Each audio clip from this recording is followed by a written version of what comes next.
നമസ്കാരം. പ്രിയദർശിനി പദ്ധതി കേരളത്തിൽ തരംഗം തീർത്തിരിക്കുകയാണ്. എവിടെയും ചർച്ചാ വിഷയം പ്രിയദർശിനി പദ്ധതി തന്നെയാണ്. CPM-ഉം BJP-യും കടന്ന് നന്നായിട്ട് മോങ്ങുന്നുമുണ്ട്. അവർക്കിത് സഹിക്കാൻ പറ്റുന്നില്ല. ഏറ്റവും കൂടുതൽ സന്തോഷം തോന്നിയത് പല സ്ത്രീകളുടെയും പ്രതികരണങ്ങൾ കണ്ടിട്ടാണ്. ഈ സാധാരണക്കാരായ വീട്ടമ്മമാർ സന്തോഷം കൊണ്ട് തുള്ളിച്ചാടുകയാണ് എന്ന മട്ടിലാണ് കാര്യങ്ങൾ. ഒരു വീട്ടമ്മ ഇന്ന് ചാനലിൽ പറയുന്നത് കേട്ടു. അവർ താമസിക്കുന്ന കോളനിയിൽ നിന്നും തിരുവനന്തപുരം സിറ്റിയിലേക്ക് പല സമയത്തും കയ്യിൽ പണമില്ലാത്തതിൻ്റെ പേരിൽ നടന്നു പോകേണ്ടി വന്നിട്ടുണ്ട്. ചിലപ്പോൾ 1 കിലോമീറ്റർ, 2 കിലോമീറ്റർ, 3 കിലോമീറ്ററൊക്കെ ആയിരിക്കും.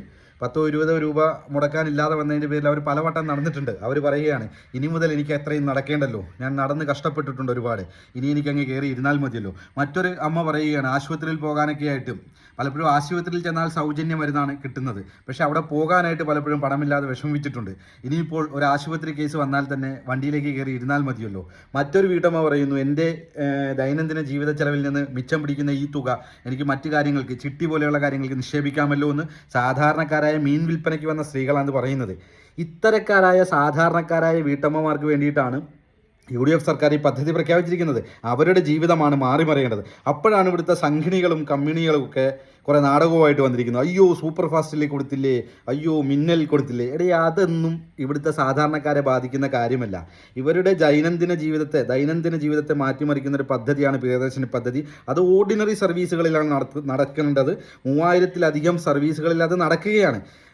അത് നടന്നവരുടെ ജീവിതം മാറാനായിട്ട് നിൽക്കുമ്പോൾ നിങ്ങൾ പിന്തിരിഞ്ഞ് മാറി നിന്നാൽ, നിങ്ങൾ എന്തിനൊക്കെ എതിർത്തിട്ടുണ്ടോ അതൊക്കെ ഈ നാടിൻ്റെ മുഖം മാറ്റുന്ന, നാടിന് നന്മയുള്ള പദ്ധതികളായതുകൊണ്ട് തന്നെ ജനത്തിനതറിയാം. ജനം UDF-ന് കൈയടിക്കും, ഈ പദ്ധതിക്ക് കൈയടിക്കും. അതുകൊണ്ട് തന്നെയാണ് അവർ അതിനെ നെഞ്ചേറ്റുന്നത്. പിന്നെ സംഘിണികളോട് പ്രത്യേകിച്ച് പറയാനുള്ളത്, നിങ്ങളുടെ നരേന്ദ്രമോദിജി ഉണ്ടല്ലോ, ഇന്ത്യ കണ്ട ഏറ്റവും മണ്ടനായ പ്രധാനമന്ത്രി, പല വാഗ്ദാനങ്ങളും കൊടുത്തിട്ടുണ്ട് അധികാരത്തിൽ വരുന്നതിന് മുമ്പ്, ഒന്നും നടപ്പിലാക്കിയിട്ടില്ല.